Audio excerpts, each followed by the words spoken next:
Здравствуйте, друзья, уважаемые зрители книжного фестиваля «Книжный маяк Санкт-Петербурга». Мы приветствуем вас, находясь в кабинете Вольтера Российской национальной библиотеки.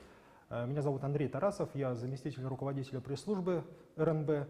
И у нас в гостях Дмитрий Борисович Воденников, самый читаемый российский русский поэт, прозаик, эссеист. Мне кажется, вы мне льстите, я не самый читаемый русский поэт, прозаик и всего более эссеист.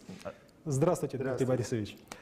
И первый вопрос. Вот у Александра Сергеевича Пушкина во время его вынужденной самоизоляции трехмесячной в период пандемии холеры, эпидемии холеры в 1830 году случилась Болдинская осень.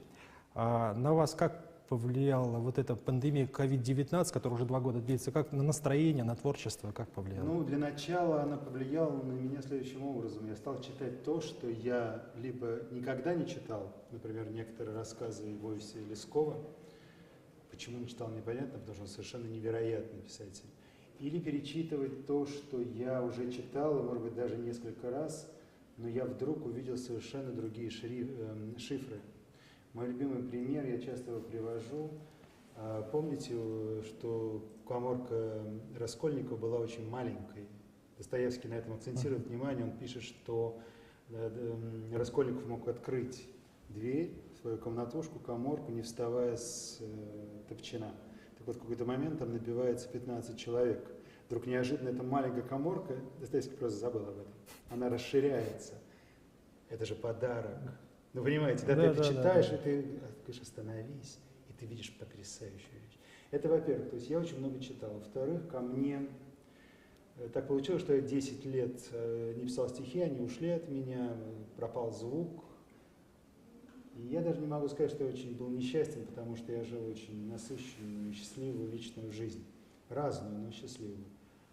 И вдруг они в ноябре, я сейчас, кажется, в общем, к сожалению, цифры не моя история. В общем, в ноябре предыдущего года, предстоящего года, они вернулись. Стихи всегда идут гулом, они идут как рыжие собаки. Помните в Маугли, когда они стоят и смотрят, как вдруг рыжеет весь дальний склон? Они идут тревогой. Неумолимо приближаются. Неумолимо. Это было очень страшно. Это было страшно, это был восторг. Потому что я не знал, что они сейчас делают со мной, эти мои стихи, эти собаки. Так что для меня ковид, несмотря на то, что это очень большая проблема, и вот недавно умерла моя знакомая, умер мой родственник еще в самом начале. Ну, у меня был мальчик, поэтому не по родной линии, да, но какая разница, я его знал с детства, он очень был хороший. А ковид сильно затронул, ударил, но тем не менее личный мой ковид был счастливым. Да, сейчас, конечно... Вы все думали, когда я замолчу, да? Наконец, когда я закончу эту корпусную речь. Дмитрий Борисович, я иногда забываю даже вопросы, потому что так слушаю. Хорошо, что вы не забываете, кто я. То, представляете, вы так посидели и забыли, даже с кем вы разговариваете. Нет, Дмитрий Борисович, нет такого, что я жду, когда вы закончите, и прокручиваю вопрос, да, чтобы его не забыть. Нет, я порой забываю. Вот вы упомянули о смерти. Действительно, ковид принес смерть во многие семьи, заставил вспомнить о ней. Вообще современный человек, он как-то отгорожен от смерти. Раньше, ну, с детства, наверное, ребенок был, видел смерть, чувствовал. Кто-то умирал, покойник 2-3 дня находился, его смерть отпевали, да, и рядом. Да, но сейчас такое ощущение, что отгораживают, начиная от детской литературы, заканчивая социальными сетями, телевидением, от смерти. Вы как считаете, смерть, она табуирована в современной культуре? Я думаю, что да, но развивая, кстати, очень хорошая ваша мысль, развивая вашу мысль о ребенке и смерти, деревенский ребенок так просто жил окруженный смертью, потому что он видел, как забивают кур, как режут поросят, как забивают корову. Это уже городские дети были более дистанцированы. Но на самом деле это же потрясающая традиция, когда, а даже не традиция, это было естественно, как дышать, когда ребенка, умирает мать, допустим, да, кажется, у Льва Николаевича такое это было, да, и он был на похоронах. А вот я, например, на похоронах своей матери не был. Она умерла, когда мне было 6 лет, она умерла 29 лет. Понятно, что меня оградили от этого. Понятно, что нас там с моей сестрой вывезли. Но, честно говоря, уже в нынешнем своем взрослом состоянии, я, честно говоря, жалею об этом, потому что у меня другой матери не будет. она второй раз не умрет.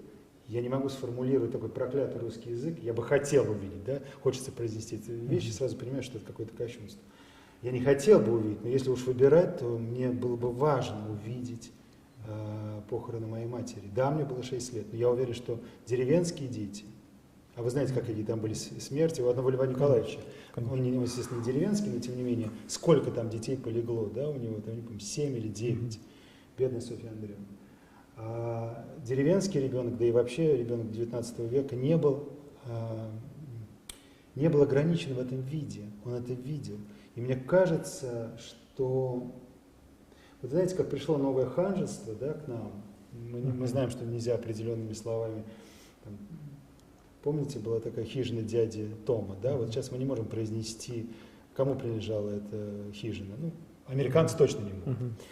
А другое ханжество, там, гендерное и все прочее, так еще ханжество еще пришло и связанное со смертью. Вы знаете, что, например, вообще, там, раньше такое было, я пишу много колонок, я, например, знаю, что нельзя в тексте, когда ты пишешь о писателе, ну или там немножко стрёмно написать, каким образом он кончил жизнь самоубийством. Ну тоже, ну понимаете, он повесился, там, повесился, кто-то выпил яды, кто-то там бросился, как Гаршин, да, и, ну, понимаете, какой писатель 19 века. Иногда в какие-то моменты это нельзя было говорить. Ну что это такое? Да, ну, якобы это будет пропаганда самоубийства. Мы хотим жить в целлулоидном мире. Да, но в итоге воспитывать поколение, которое совершенно не подготовлено, на мой взгляд, и которые не чувствуют, не несут ответственности с развитием технологий. Вот как по щелчку пальцев можно, ну, на кнопку нажать и лишить жизни человека. И человек не будет понимать, что это происходит, потому что он не воспитан. Потому что вот до революции в книгах очень много рассказов детских, там, Чарская, Соловьева, Несмелова, посвящены были простым историям. Лошадь любимая умерла, собака, произведение Чарской, там, Лизочкино счастье, которое спасла, помогла Лисе Фрейндлих пережить блокаду, начиналось с того, что отец умер у ребенка, да, и так далее. Сейчас этого дети лишены. Был такой эксперимент, я не помню, чикагский он назывался, это в Америке было. Я сейчас не буду врать, как он назывался и какие годы он был проведен, но суть его состояла в том, что за стеклом, кажется, большим, сидели, условно говоря, заключенные, и сидел, условно говоря, надсмотрщик, хотя он был обыкновенным обывателем. И его предупредили, что за провинность он может за какую-то жать одну кнопку, которая будет пропускать ток, или не жать, допустим, была одна кнопка. И в какой-то момент люди обратили внимание, что в силу того, что они разделены толстым стеклом, они не сидят вот как мы, да, мы не можем, они не могут прикоснуться. Кто-то стал ловить о том, что он очень много жмет на эту кнопку и вообще получает удовольствие от того, что корчится тот, который сидит за стеклом. То есть этот садизм живет в нас. Это вот к вопросу, я не случайно ушел. Нет, я просто хочу... Мне очень понравился ваш вопрос. Вот эти виртуальные технологии, они на самом деле, конечно, и в нас тоже в том числе. Там, я пожилой, вы еще молодой, но даже в вас и во мне они развивают... Мне 45 вообще. Выглядите на 30. Пожалуйста. Они развивают в нас невосприимчивость к боли. Мы на самом деле можем заняться травлей, например, на каком-нибудь интернете, условно говоря, и мы знаем эти примеры. И дай Бог, если мы сами не принимали в этом участие, да, потому что нам кажется, что наша безнаказанность, наше чувство справедливости, мы даже можем не разобраться. Будем приходить и плевать. Плюс пусть виртуальное лицо, но за этой виртуальностью сидит живой человек. Так что мы все повязаны сейчас этой штукой, и нам надо как раз вот эту этику вырабатывать. Да, нам надо менять людей самим к себе критически относиться. Нам надо понимать, что мы теперь очень много чего не видим. Я смотрел в свое время фильм «Ленинград», это было о блокаде. Я не могу сказать, что он там, я сейчас забыл автора, режиссера. Начинается с того, что выбегают, это фашистские позиции, вы знаете, да? Недалеко от уже Питера, Ленинграда, извините. Благо мы сейчас находимся в Питере. Выбегает из блиндажа какая-то прекрасная фрау, немка. Явно там была первая брачная ночь с каким-то офицером. Они все реально сделали, они женаты, там салютуют солдаты, слегка там пытаясь подпашливать, но не сильно, потому что какие-то их начальник. И она бежит, она молодая, она счастливая. Она говорит, ну можно. Там стоит не зенитка, или как это называется, не зенитка, ракета. Ну, как это называется? Ну, понимаете, зенитка, да, которая стреляет на большие расстояния. Нет, Пушка. артиллерийское орудие. Да, Зенитка, скорее всего, у нас, которая потому что да, артиллерийское мы орудие. Она говорит, оборонялись, ну, да. пожалуйста, Ганс, я очень хочу стрельнуть. Ну, пожалуйста, ну, по-немецки она говорит. Он говорит, ну хорошо. И она подносит, и она смеется, потому что первая брачная ночь, и любимый рядом, мы помним, да, лишь бы был любимый рядом. Она подносит, что там, фитиль, да, к заряду. Извините, я не военный человек, поэтому я путаюсь. Ну, понимаете, Я да, понимаю, да. К чему-то там, гашетке, Да. к чему-то там. Раздается выстрел, она хохочет, летит это самое, и мы уже видим город серый, ваш, там, 42-го года, абсолютно заиндевевший, потому что это зима, и где-то взрывается дом. И вот это, кстати, было поразительно, когда он показывается близорукость зла. Очень легко пускать смертоносную бомбу, когда ты не видишь, как кричат люди, как обрушивается дом, как он убивает детей, стариков, да бог с ними стариков, просто убивает людей.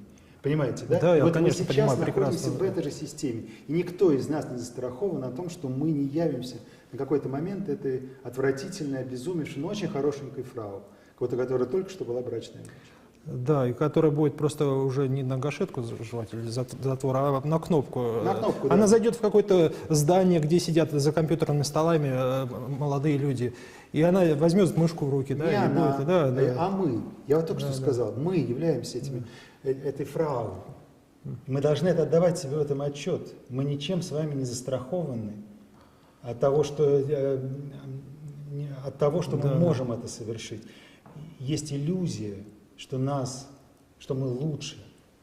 Черт знает, когда нас поставят к определенным условиям, может, мы вообще станем еще хуже этой фразы. Конечно. Может, мы сознательно будем давить на это больше. Да, сейчас есть такое понятие расчеловечивание оппонентов в социальных сетях. И это вот сплошь и рядом происходит. Люди, не обладая информацией, читают какой-то фейк. И вот в споре, не помню, кто сказал, но когда ты перестаешь уважать собеседника, когда ты зло начинаешь спорить, то там рождается дьявол в этом Вы правильно споре. сказали, расчеловечение. Собственно, эти Да. практики прекрасно применялись, например, в той же нацистской Германии. Мы знаем, как евреев называли. Сначала все же было нормально, но вдруг почему-то стали называть тараканами, собаками. Все, в какой-то момент ты перестаешь быть человеком, потом из тебя можно сделать все, что угодно, включая абажур.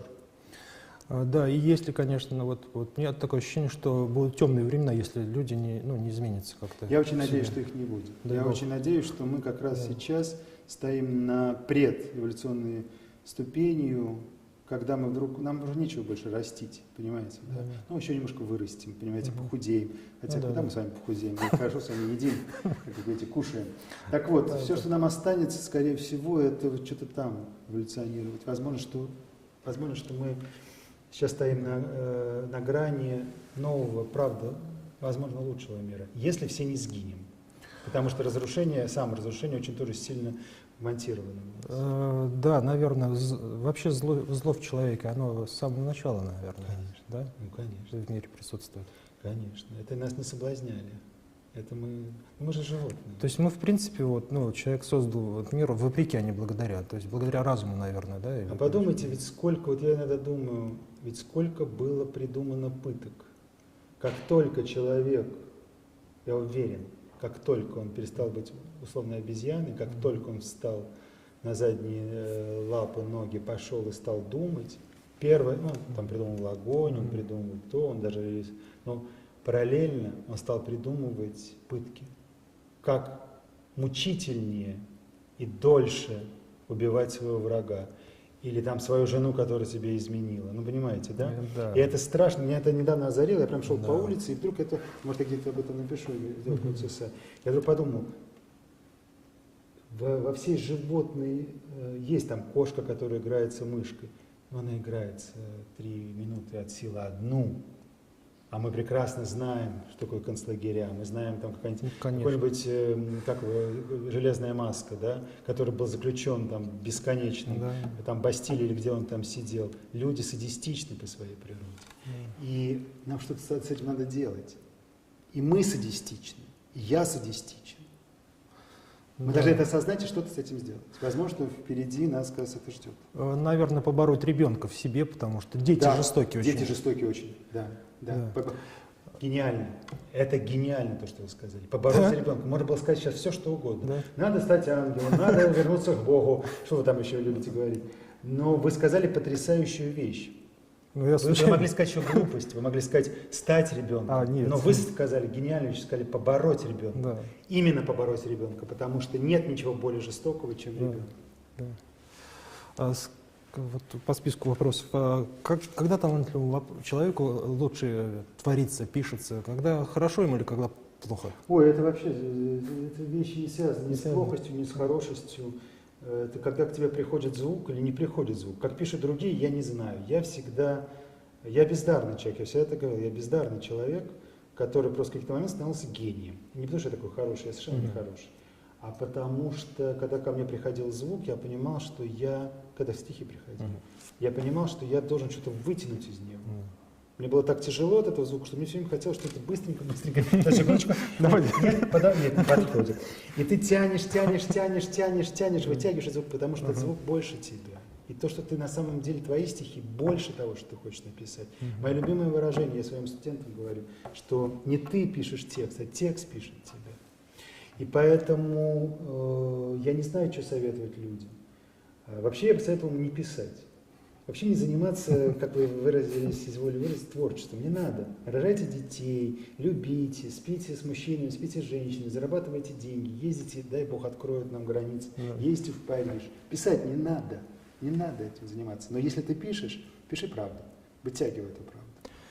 Да, тут у нас некоторые библиотеки испытывают проблемы с тем, что список экстремистских материалов постоянно пополняется. Растет? Растет, и им надо следить за тем, чтобы прокуратура не сказала им, вот у вас доступ свободный к этой литературе. И, кстати, у нас была рубрика «Моя публичка», я там разговаривал с разными ветеранами библиотеки, и они вспоминали, что Чарскую, писательницу дореволюционную, ее не выдавали свободно, но ее можно было в библиотеке читать. Чарская стала экстремисткой? Ну, каким-то образом в советское время, представляете? Не, советское время, Да. представляю, она была буржуазной. Там, Да, слишком много там сказки, Бога, сопли, все сопли вот эти розовые не нужны советским детям. И удивительно, сейчас мы там с женой озвучим старые детские книги, в телеграм-канал у нас старая детская книга, и мы изучаем, погружаемся в мир этой дореволюционной детской литературы, и оказывается, русские народные сказки, они тоже в советское время были отредактированы.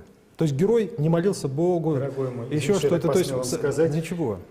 Не только русские сказки отредактированы, отредактированы французские народные сказки, а самое главное, отредактирована нам всем хорошо известная «Красная шапочка». Во-первых, она не «Красная шапочка», а «Капюшон» или как там. Во-вторых, там происходит чудовищная вещь. Все дело в том, что, я где-то тоже об этом писал, меня это в свое время поразило, когда узнал, не отредактированная сказка «Красная шапочка» или там «Капюшон», «Красный капюшон» состоит в том, что когда эта дура, извините, по-другому не могу никак говорить, «Красная шапочка», сказала, куда она идет, волк прибежал, убил бабушку, но он ее не съел, как в нашей отредактированной версии. Он сделал из нее холодец, извините, похлебку, из крови он сделал напиток, убил кошку, потому что кошку он убил потом, сейчас. Потом пришла красная капюшон или красная шапочка. Он накормил красную шапочку или красную капюшона бабушкой. Она сидит это и ест. Ну, в конце концов, ладно, пирог там, это самое. Но самое главное, там происходит момент, кошка ходит и поет. Не ешь красный капюшон, не ешь красная шапочка, рагу, ты бабушку ешь. Волк берет, он же берет бабушку, берет деревянный свой башмак, кидает кошечку и убивает кошечку. Но почему-то даже это не поразило красную шапочку. Вот понимаете, то есть бабушка ухандохала свою любимую кошечку. Зло победило. Нет, она часто сидит бывает, и спокойно продолжает есть. И не сказала, бабушка, что с тобой? Может быть, там позвать каких-нибудь лесорубов, чтобы себе там голову полечили. Потом они ложатся в постель, и дальше происходит то, что происходит. Но все дело в том, что никаких лесорубов так и не является. Да. Сказка заканчивается тем, что волк сажал бабушку, накормил, сделал каннибалкой внучку, после этого съел это самое. Поэтому мы не, понимаете, настоящие народные сказки, они очень страшные. А то, что сейчас нам подают, Да, да, да. И в итоге... И непристойно, Вот у кстати. нас «Социализм не рождает преступность». Отличная книга, да, Ракитин написал. И преступность скрывали. И Чикатило бы, может быть, и не было, если бы... Ну, убийство на Бауманском, например. Да, да. Я недавно, я живу в Сокольниково. Засекречены были, да. И если бы люди знали... Ну, в общем-то, я думаю, что вот эти сказки, которые были такие жестокие, они, наверное, учили ребенка, что мир, он злой, и надо быть Да. менее доверчивым, открытым, наверное. Меня в свое время поразило, это, кстати, были не 80-е годы, это был, кажется, конец 70-х. Я прожил в Сокольниково, недалеко от меня Бауманска. Я просто хожу пешком, для меня это не сложно, там 3-4 километра. И я узнал, что там было убийство милиционерами. Мгм. Только они немножко промахнулись, они убили КГБшника. Ну, понимаете, и Ну, понятно, да. пошла ведомство на ведомство, но это страшно. Эту сказку надо знать. Только она не народная, да? Ее просто Да, надо да. знать. Да. И вполне возможно. Представляете, какая же была задача матери, отца, ну, вряд ли отец там, наверное, пахал, работал, плел что-то, бабушки, который рассказывал своим внукам или детям сказку. Их задача, это были, по большому счету, правила дорожного движения. Дорогой мой, когда ты выходишь на перекресток, ты Да. смотришь сначала направо, потом налево. Да, Если да. есть светофор, ты ходишь только по зеленому свету. Нет, дорогой, даже не по желтому. Нет, ты ошибся, не по Да, желтому. да, да. Вот по большому счету, мне кажется, и тут, мне тоже сейчас такая пришла идея, вы хороший собеседник. Спасибо. Нет, а потому что только тогда, когда ты говоришь хороший собеседник, у тебя приходят не оковалки мысли, а продолжающиеся мысли. Скорее всего, это была памятка безопасности, просто рассказанная метафорическим, там, каким-то увлекательным языком. Смысл такой: не разговаривать с незнакомцами. Собственно, Да. почему мучим своих детей. Да, да, да. Никогда не разговаривать с незнакомцами. Ну вот, а к цензуре вы как относитесь? Вот Иван Захарович Суриков написал хрестоматийное стихотворение «Детство». И оно, вот советская версия, вот 1947 год. Библиотека, вот, кстати, все хранит. И дореволюционные, и послереволюционные. И это классно. Там оно заканчивалось тем, что герой просыпался просто. Изначально там было, что уж в избу в окошко солнышко глядит, перед иконой бабка молится стоит. Весело текли вы детские года, вас не обращали горе и беда. Вот это, вот этот кусок вырезали, концовки не было ни... Какая икона? Да, Какая икона? Вы с ума И, сошли? ну, вот, это сейчас теперь везде иконы. Вы, кстати, обратили внимание, как мир развивается, как общество, да? Да, да. Тут уже и в Конституцию успели записать Да. Бога. Да, да. Ну, тут цензура, это как хорошо. Ну, как наш с вами разговор показал, она что дышла, закон что дышла, да, куда повернул, туда и вышла. То невозможно было не закончить стихотворение там, про то, что молится бабушка или мать. Потом вдруг неожиданно конец этот исчез. Собственно, мы знаем, да, как вы вырезали не только концы, а как и людей ретушировали на фотографии. Да. Кстати, я один раз, у меня были какое-то интервью, и брали, кстати, кажется, в какой-то библиотеке, и там лежали подшивки газет 37-го года, 38-го. Да. Это было безумно интересно смотреть. То есть я никогда их не видел именно в живом виде. Ты переворачиваешь, там, колхозники ратуют за это. Да. Там. Смешная история, собачка там потеряла.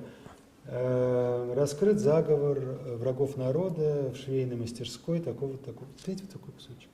И ты вдруг видишь, как жизнь идет на тебя просто вот то, о чем ты читал в других книгах. Да, вот, и эта газета, она желтая, она того времени. Ну или, по крайней мере, там, ну, понимаете, как ксерокс, или как Да, это да. называется, сделал. Репринт, да? Ну, репринт. И это было потрясающе сильное действие. Вот так вот, возвращаясь к вашей мысли, это же все время это же череда цензуры. Например, 90-е годы, которые были такими лихими, для кого-то были открытой дверью, открытым окном, для кого-то были глотком воздуха, для кого-то было трамплином, для кого-то было адом, для кого-то было падением, для кого-то было сумасшествием. Ведь на самом деле там тоже действовала своя цензура. Она, правда, была разделена по одним самым, например, невозможно было в огоньке увидеть то, что можно было почитать нашем современнике. Но понимаете, цензура действует в любом случае. Наша задача сделать так, кстати, она сейчас действует не только у нас, она действует еще похлеще в той же самой Америке, в которые, ну вы знаете, да, в которой просто нельзя сказать, что не только Black Life важны, да, Мэтт, а что все жизни важны, нельзя сказать. Да, он исключает из Netflix «Унесенный ветром», потом возвращают. Недавно у них челлендж был в социальных сетях, они выбрасывают публично, вот заходит человек в библиотеку, снимает ролик, что он подходит к полке, снимает книгу с полки, в которой рассказывается о рабстве, и бросает ее в мусорную корзину. И это преподносится как победа над предрассудками и так далее. Вы знаете, был такой сериал, конечно, вы мачо, вы вряд ли смотрели его, но вы о нем слышали. «Секс в большом городе». Жена любит, я не понимаю этот сериал. Я не сомневаюсь, секунды, это все понятно, на вашем ужасе никто не покушается. Нет, даже не оправдывайся. Нет, он никогда не смотрел, нет, ребят. Но пасара. Я смотрел, я люблю этот сериал. Я не такой мачо, как вы, поэтому я смотрел. И сейчас вышло продолжение. Кажется, лет через 10, как закончилась последняя серия, предпоследнего сезона уже. Это невозможно смотреть. Да. А вы откуда знаете? Вы смотрите ночью мы с женой посмотрели. Я говорю, первую серию посмотрел, говорю, Надь, я больше не буду смотреть. Невозможно, я после первого говорю, не буду. Там все сделано специально, чтобы никого не обидеть. Да. Там все сделано, а он был очень острый сериал при всем при этом, он был ироничный, он заходил за какие-то буйки, я имею в виду тот 90-х годов или там 2000-х, я не могу вспомнить, когда он был сделан. А сейчас это рафинированное, мы в прямом эфире не могу сказать, что это за рафинированное. Жвачка. Хорошо, постное масло. Постное масло, да. Это рафинированное постное масло, потому что вообще постное масло очень вкусное. Особенно оно пахнет. Не фильтрованное, например. Если оно не рафинированное. Не рафинированное, да. А рафинированное — это просто жир, который можно замазать, потому что якобы аллергия у кого-то на вкус или кому-то что-то не нравится на запах. Это невозможно смотреть правда. И в какой-то момент я знаю, что меня за это там поклюют. Но я неоднократно это уже говорил, поэтому мне иногда кажется, что при всех там наших косяках и минусах, вот сейчас Россия, как ни странно, самая свободная страна. Да, согласен. Понимаете? Да, я понимаю. Да, я понимаю, как это с точки зрения большинства фейсбучных жителей звучит. И отлично себя дает отчет, можете меня даже не пытаться. Но сейчас самая свободная страна. Я не страна, может, там еще есть какие-то несколько стран свободных. Но у нас, по крайней мере, пока нет этого ханжества. У нас мы можем, правда, произнести, мы можем и то сказать, и то. Да, возможно, там надо заплатить за те или иные слова. Возможно, но мы кто-то заплатит. Но мы-то, в принципе, это все можем говорить. Да. И страха нет. Да. Это очень важно. Когда мне один раз, кстати, в вашем же Питере, это было давно, лет 5 назад, меня позвали на одно радио, и потом говорят, ну как вы там что-то относитесь, там знаете к чему. Там много что было, и мне задают вопрос, не кажется ли вам, что мы сейчас живем в реалиях нового 1937 года? Я говорю, вам не стыдно? Вот если бы мы сейчас жили в реалиях, даже не 1937, а 1936 года, то, во-первых, вы не посмели бы это сказать в прямом эфире. Конечно. Мы вообще бы сейчас не говорили о том, что мы говорили, у нас был бы утвержденный план. А в-третьих, или вы посмели бы это сказать, или я бы это посмел сказать, то я бы сейчас спустился, и там меня ждал бы воронок. Ну хватит бросаться громкими словами. Конечно. Понимаете, и ковид это не Вторая мировая война, как пишут некоторые блогеры из молодого поколения. Потому что Вторая мировая война — это когда твой дом сносят. Конечно. Когда твоих соседей в Бабьем Яру расстреливают, когда у тебя зубы вырывают, когда у тебя убивают всех, когда тебя берут и 18 лет отправляют на фронт. Да, мы живем в трудной ситуации, но это не Вторая мировая война. Конечно. Я как человек, которого прадеда родного в 1932 году арестовали за иконы в доме и антисоветскую агитацию, а в 1937 расстреляли, уж точно говорю, что сейчас не 1937. Моего прадеда, который был краснодеревщиком. Да. Я его, естественно, понятно, что я даже его фотографии никогда не видел. Что краснодеревщик мог? Что? Не тот шуруп, не так красное дерево, болтанул что-то с пьяных глаз. Так вот, у него тоже нет. Кстати, от него, естественно, все отреклись. Баба Тата, прабабушка, ничего не говорила там, вплоть до там уже спокойных там 80-х годов. Просто потому что я ее понимаю. Потому что героизм тут был ни при чем, у нее 2 девочек было. Выживать надо было. Конечно. Да. Вот в декабре 1901 года Маркони передал через Атлантический океан букву «С» одну. Ну, телеграф изобретен. Радиосигнал. 120... Маркони, я плохо не проговорил. Маркони, 120 лет назад. А в 1902 году журналист Михаил Меньшиков написал в своих письмах к ближним вот такие слова относительно вот этого изобретения. Я на память не помню, я сейчас прочитаю, с вашего позволения. Последствия воздушного телеграфа должны быть неисчислимы. Представьте, что этот телеграф усовершенствуют, упростят до степени всем доступной вещи, до степени карманных часов, носимых каждым при себе, или какой-нибудь крохотной машинки, вставляемой в ухо.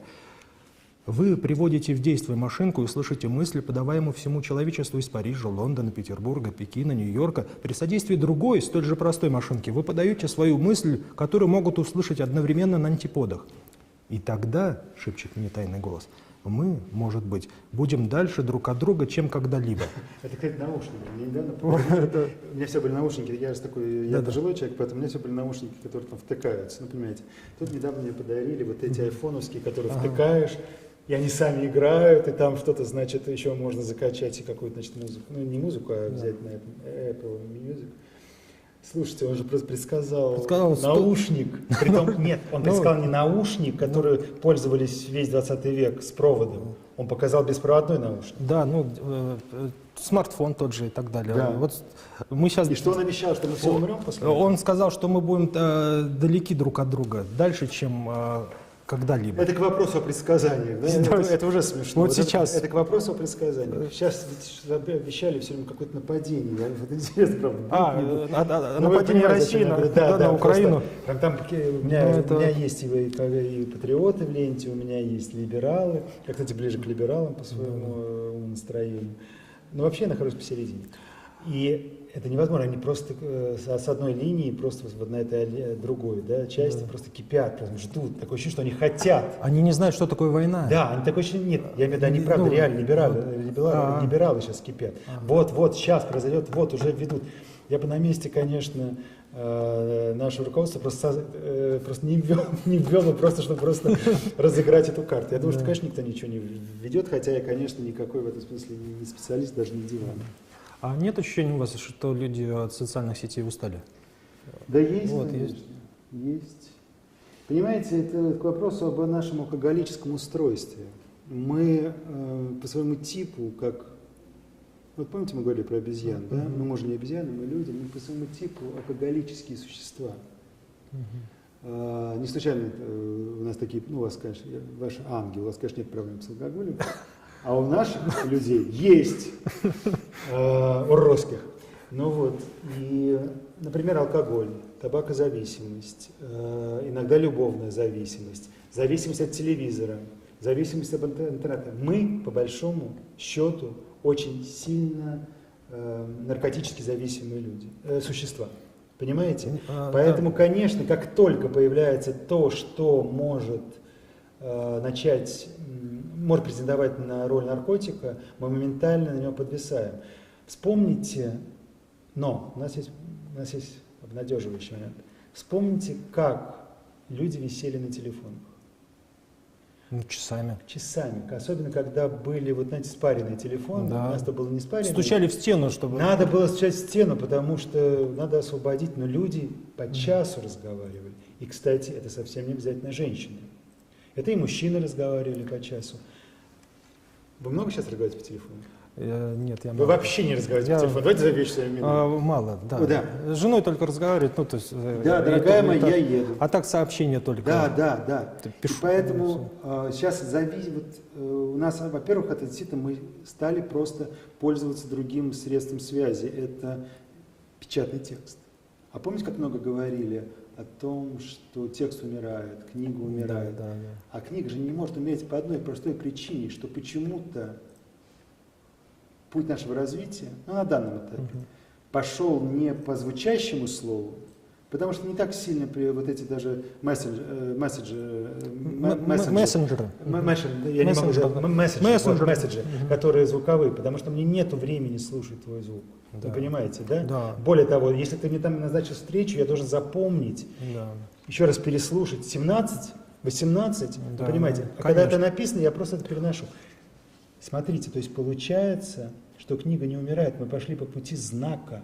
буквы. Помните, я сказал на этом самом, что я придумал им девиз, который я уже забыл? Да, да. Я забыл. Буква, я забыл. Ну, не важно, какой-то я им придумал очень хороший девиз. Не погибает, я забыл. Что же, ну, не важно. То есть парадоксальным образом я был прав. Потому что я не бываю прав, я вообще глупый человек. А на самом деле не умирает именно написанный знак, не произнесенный, а написанный. Мы находимся в библиотеке. Да. А это же могильник книг, букв. А вы не хотите назвать его ковчегом культурным? Ну, могильник это, собственно, и есть ковчег. Вы были уверены, что когда они поплыли в этом ковчеге, у них не было мысли, скажем, у барана, конечно, не было мысли, там же были люди, у них не было мысли, мы никуда не приплывем. Ну, конечно, мы съедим одного, съедим второго, но вода есть, она там лилась. Но мы все погибнем, рано или поздно мы просто умрем на этом корабле. Да. Так что в этом смысле ковчег это и есть в некоторой степени могильник. Да вся наша жизнь это могильник, если так разобраться. Другое дело, что его не надо бояться. Потому что мы вот сейчас с вами сидим, мы могильники нашей прежней жизни. Прежних любовей, прежних представлений, прежних текстов. Вы могильник бывших интервью, прежних. У вас много их? Нет. Ну хорошо, я могильник. Даже мне очень было много интервью, поэтому я все время говорю одно и то же. Могильник цивилизации. Ну что, интересно, а вот если бы произойдет какой-то катаклизм, какая-то глобальная катастрофа, останется, например, 100 тысяч людей, да, или там миллион, смогут они воссоздать общество, и библиотека какую роль будет играть в этом? Ну, слушайте, миллион это очень много людей. Вы же знаете теорию бутылочного горлышка, знаете, да?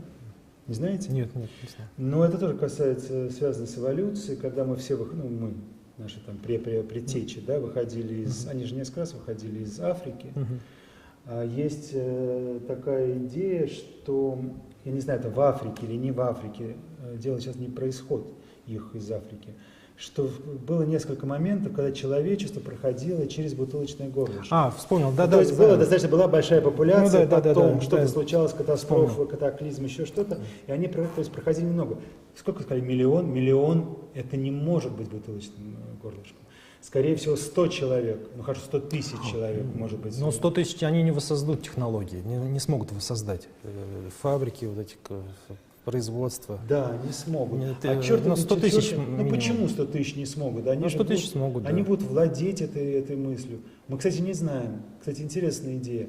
А даже 100 человек. Нет, не смогут. Не смогут? Нет, это будет каменный век.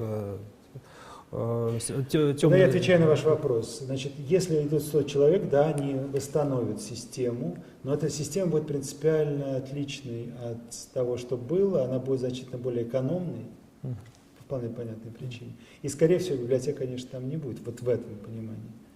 Хотя черт его знает, в конце концов, если они не смогут восстановить там, компьютерные вещи, может, выживет все-таки несколько компьютерщиков,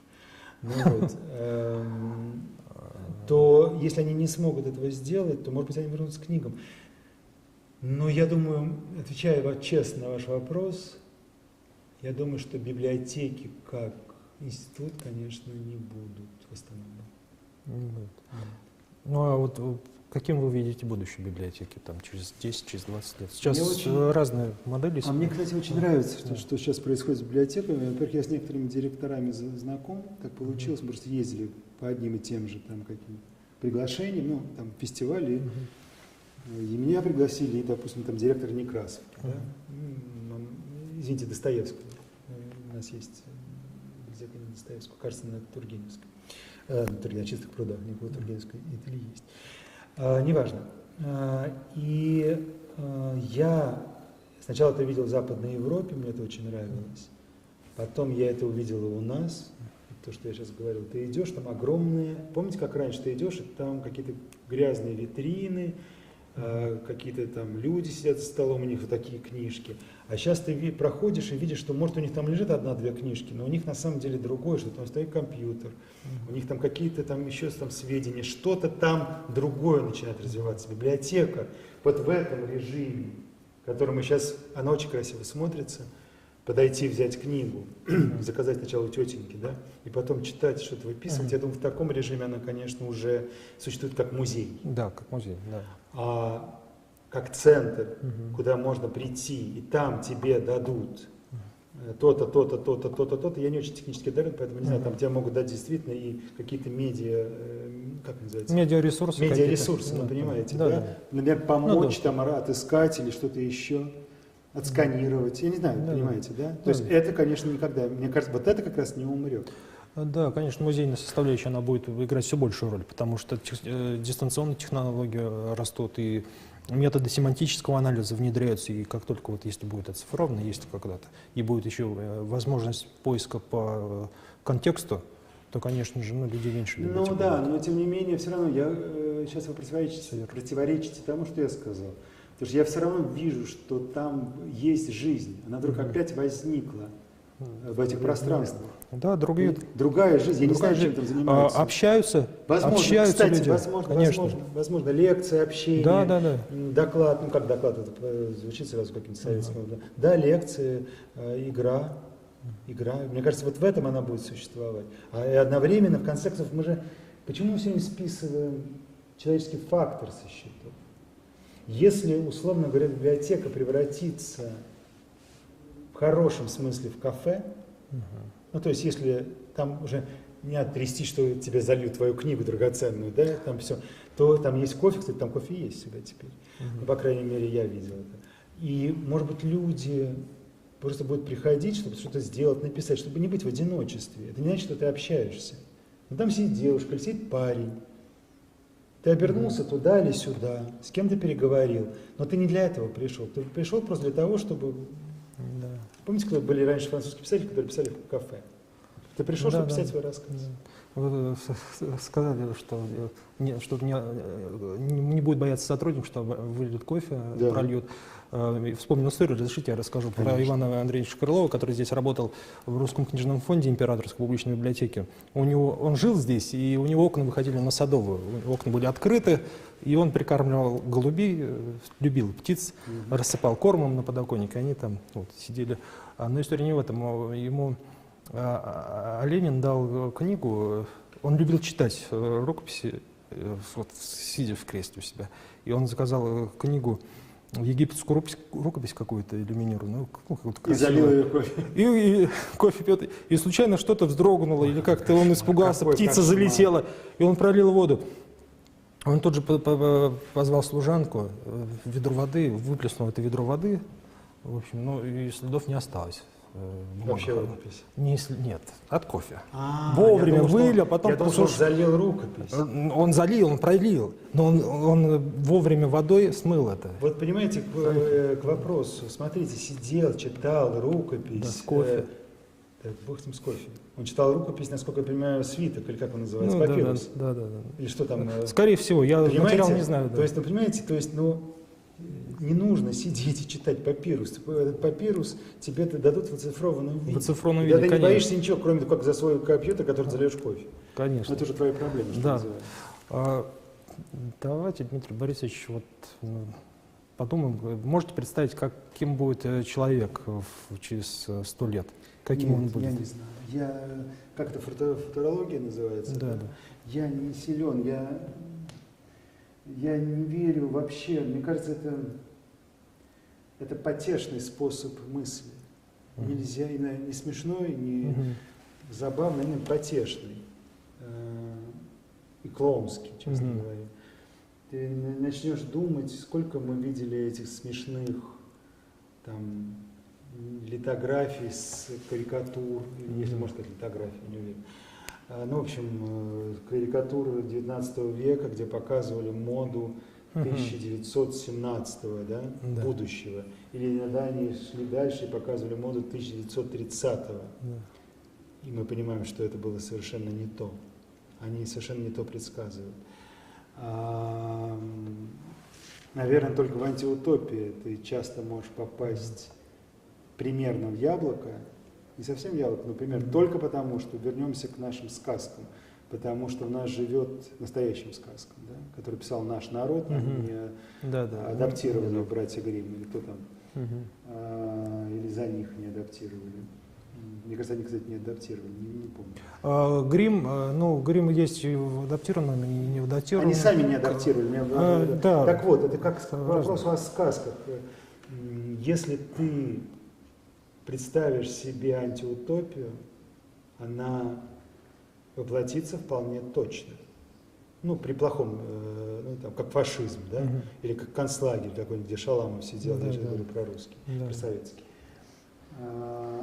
Но если ты попытаешься не страшное что-то, не то, что берется из твоей подкорки, да, вот эти сказки, не то, что берется у тебя с хребта, по которому когда-то бежали, не правда, по спине бежали мурашки, да, ужаса, или страха, иногда даже приятно. И еще какой-то вот здесь, отсюда И страх здесь, идет, да. еще бывает. Да, и так вот, если ты не будешь это брать со своего столба, условно говоря, своей подкорки, то ты ничего не придумаешь. Потому что наша уже умная сторона головы, она очень недавняя, она не древняя. Да. Понимаете, да? Да. И наши если я говорю про мурашки, условно говоря, у меня нету их, но наша татуировка, которую мы сделали в модном салоне, она не предскажет нам будущее, как нам предскажут будущее страшные мурашки. Вы поняли, да, о чем я говорю? Да, я понял. Татуировка это как раз и есть, понимаете, да? Вот и есть наш мозг, Да, понятно. который может фантазировать. Понятно. Я недавно читал «Огонек», 62 год, и там была статья какого-то начальника отдела проектирования Института градостроительного проектирования. И там вот этот научный сотрудник сказал, что представим, что в Москве 1995 год. Подходит семья к автомобилю, садится, автомобиль сам разгоняется до определенной скорости, держит эту скорость. Светофоров нет, они в потоке машины движутся на автопилоте. И если кто-то из водителей видит, что кто-то отключает автопилот, захотел сам управлять автомобилем, то для других участников движения загорается сигнал.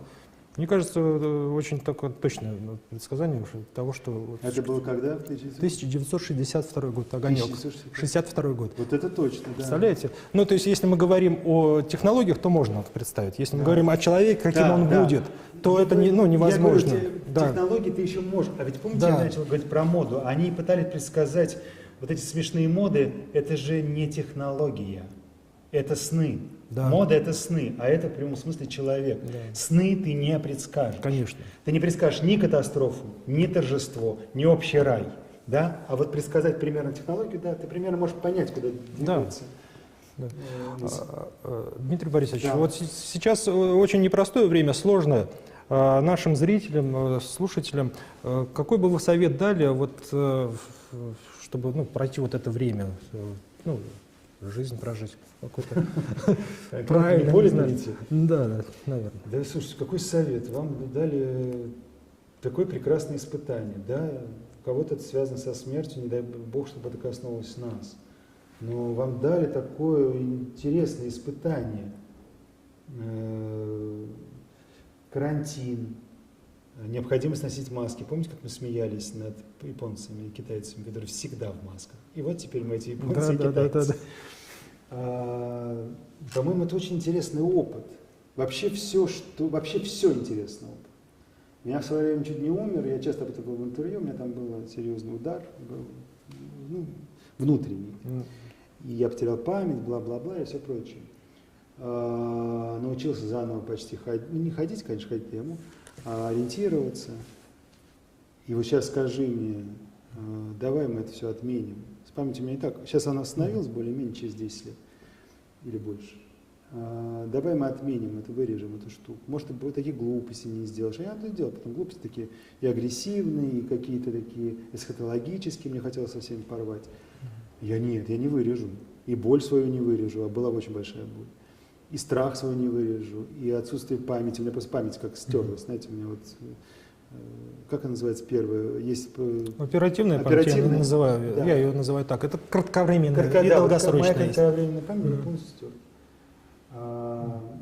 Я не хочу от этого отказываться. Это такой опыт. Также я не хочу отказываться от моих расставаний, которые были, это уже не связано с памятью. Так же, как я не хочу отказаться от своей будущей смерти. Я бы хотел ее увидеть. Я бы хотел... Почувствовать ее. Я хотел бы ее почувствовать, хотел понять, что... Нет, ну желательно, чтобы это было не на гильотине, Ну, желательно, чтобы это не было в И не во газовой сне, камере. и не во сне. Ни в коем случае. Я хочу понять, что я умираю. У Тургенева, кажется, как умирают русские люди. Есть такой рассказ потрясающий. Там первый про крестьянина, второй про кого-то еще, а третий про барыню. И кажется, все, мы уже приготовились. Про барыню она будет умирать как-то особенно кровопийно или там пошло. Нет. Там ее отпевают, она говорит, там, поп. Она говорит, подожди, батюшка, подожди. Что там, я даже не помню, то ли деньги она достала, ему отдала. Он говорит, там, я хочу отдать. Она такая, видно, была властная. Все, я готова. Вот понимаете, то есть на самом деле не хочу во сне. Естественно, я не хочу никакого, ни концлагеря, ни там, ни сям, ни 50, но я хочу знать свою смерть. Я хочу понять, что она пришла и какие у нее глаза. Помните, это было стихотворение? И если смерть придет, у нее будут твои глаза. У нее не будет никаких глаз. Я хочу это знать. Кстати, вы помните, что это к вопросу о людях, что они делают с людьми, даже которых... Вообще, что они делают с людьми, а что они делают с людьми, которых они боготворят.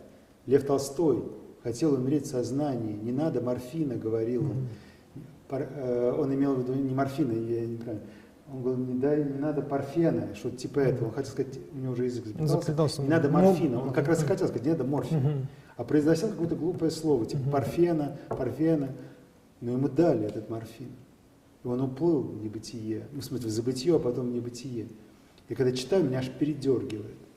Вы находитесь рядом с великим человеком, он путаник великий, он там сложный человек, но вы никто перед ним. И человек вам говорит, не завязывайте мне глаза перед смертью. Знаете, когда расстрелы были, помните, там всегда считалось, что если не завязывать, ему не завязывают, это типа, уважение даже к своему противнику, которого ты расстреливаешь. Не завязывайте мне глаза перед смертью. Он попросил ему мне морфин вкололи. Подонки. Просто подонки. Он хотел увидеть свою смерть. Люди подумали, что им лучше, им виднее, как говорится, как... Лев Николаевич умирает, а им виднее. А что, поменялись люди? Это то же самое, да? Ну, я бы, конечно, нет. Если бы умирал мой близкий человек, и он мне бы четко сказал, не надо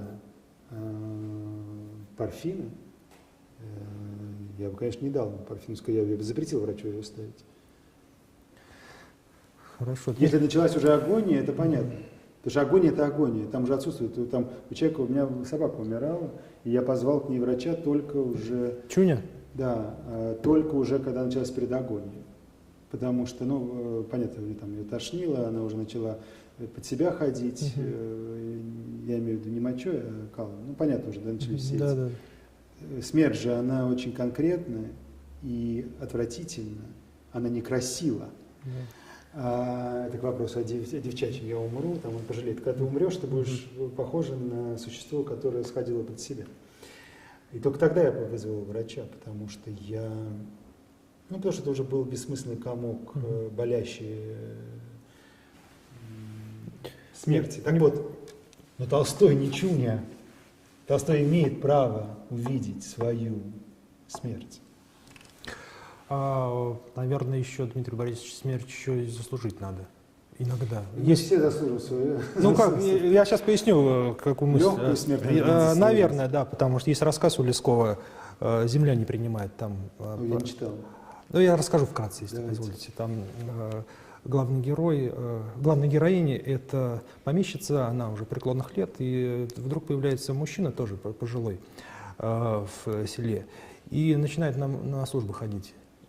И потом оказывается, что он был там в молодом возрасте, служил у них, и во время Пугачевского восстания, когда помещица убежала с мужем, то детей они оставили в служанке. И служанка переодела детей в крестьянское и убежала. И потом они вернулись в деревню, и этот мужчина выдал пугачевцам, сказал, что это дети помещика. Их убили в подвале. И он признался и говорит, мне уже умирать надо, а не могу умереть. И она говорит, я не могу тебя простить. Ну, год не прощала. Через год она его простила, и он на следующий день умер. Ого, не знал такого. Вот. Но Лесков невероятный писатель. Спасибо карантину. Я, естественно, что-то Ну, читал. да. Но я прочитал несколько очень важных, Да, его, для меня важных его вещей. И я просто один из лучших. Это удивительно. Он считается типа второго ряда. Писатель Якова второго ряда. Так он вообще он, первейшего ряда. да, он недооцененный, конечно, да. Дмитрий Борисович, большое спасибо вам за Вам интервью. спасибо. Очень интересно вас слушать.